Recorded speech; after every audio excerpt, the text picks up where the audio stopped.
In the quiet vastness of space, some regions defy understanding. They do not shine, they do not reflect, they simply are. These are black holes. Born from the death of massive stars, a black hole forms when gravity becomes so intense it crushes matter into a single point, so dense, so compact, that not even light can escape its grip. We call this point the singularity. Surrounding it is the event horizon, the invisible boundary of no return. Anything, planets, gas, even entire stars that crosses this line is lost forever. But black holes aren't cosmic vacuum cleaners. They don't roam space, devouring everything. Instead, they wait, silent, still, influencing space and time with a force that bends the very fabric of the universe. And yet, for something so dark, so hidden, we found ways to see them, not directly, but through their impact, warping light, distorting orbits, and unleashing radiation as matter falls inward. This is only the beginning. To understand how black holes come into existence, we have to witness the death of a star. Not just any star, but one much larger than our sun. For millions of years, these giants burn hydrogen into helium, balancing the inward pull of gravity with the outward push of fusion. But eventually, their fuel runs out, the balance breaks, gravity wins, in seconds the core collapses. The outer layers explode in a supernova, lighting up the galaxy. But deep inside, the core continues to shrink, smaller and smaller, until it becomes so dense it no longer takes up space as we understand it. It becomes a singularity. If the original star was massive enough, around 20 times the mass of our sun or more, it leaves behind a black hole, a point of no volume but infinite density. Some black holes may also form through other processes, like collisions of neutron stars, or even in the early universe shortly after the Big Bang. But in every case, one truth remains: a black hole is the ultimate consequence of gravity unleashed.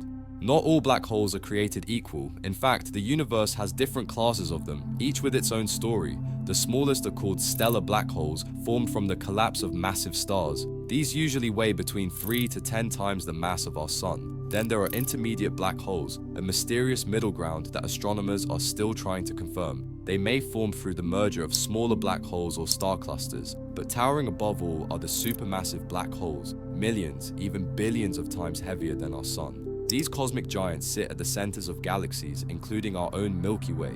No one knows exactly how they form. Did they grow slowly over time, or were they born big in the early universe?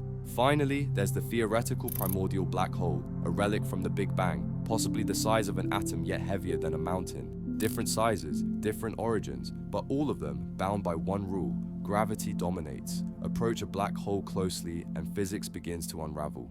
As you near the event horizon, time slows dramatically. To a distant observer, you appear frozen at the edge, never quite falling in. But from your perspective, you cross the horizon in seconds, and nothing, not even light, can bring your final moment back to the outside universe. The gravity here is so intense that your body would stretch vertically and compress horizontally, a process scientists call spaghettification. You wouldn't even feel it immediately. First your feet, then your legs, then your torso, each part pulled with greater force as it nears the singularity. If the black hole is small, death would be instant, but fall into a supermassive black hole and things get stranger. The tidal forces near the event horizon are weaker, meaning you might cross it without noticing, only to meet your end deeper within, where space and time tear apart. What happens after? Science doesn't know.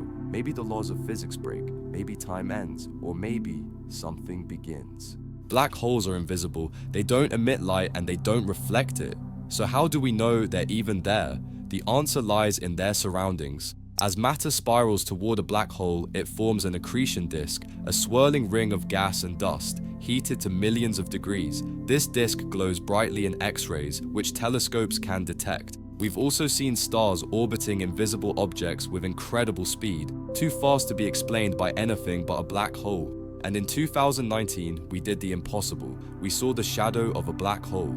Using a global network of radio telescopes called the Event Horizon Telescope, scientists captured the silhouette of the supermassive black hole at the center of galaxy M87. It wasn't a photo in the traditional sense, but a map of radiation bent by gravity around the event horizon. It proved what Einstein predicted a century ago, and it showed us that even in darkness, black holes can be revealed, not by their presence, but by their absence. Black holes may seem like cosmic destroyers, but in reality, they play a crucial role in shaping the universe. At the centers of most galaxies, including our own, lies a supermassive black hole. These giants help regulate the birth of stars, control galactic formation, and influence how matter and energy move across space. Their powerful jets, created by magnetic forces near the event horizon, can stretch across thousands of light years, heating interstellar gas and preventing it from collapsing into stars too quickly.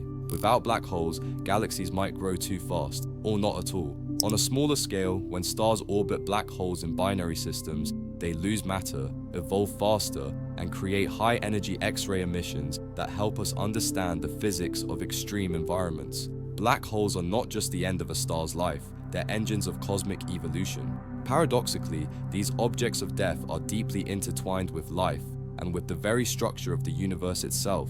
For all we know about black holes, much remains a mystery. At their core lies the singularity, a place where our understanding of physics breaks down. General relativity tells us what happens on the large scale, while quantum mechanics explains the small. But inside a black hole, both are needed, and they don't agree.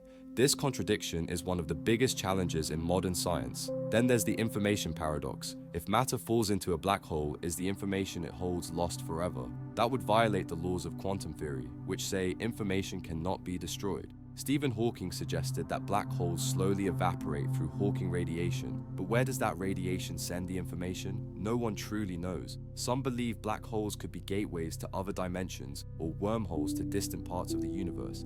Others think they could be seeds of new universes entirely. In the end, black holes are not just cosmic anomalies, they are keys, and unlocking them may reveal the deepest truths about space, time, and reality itself.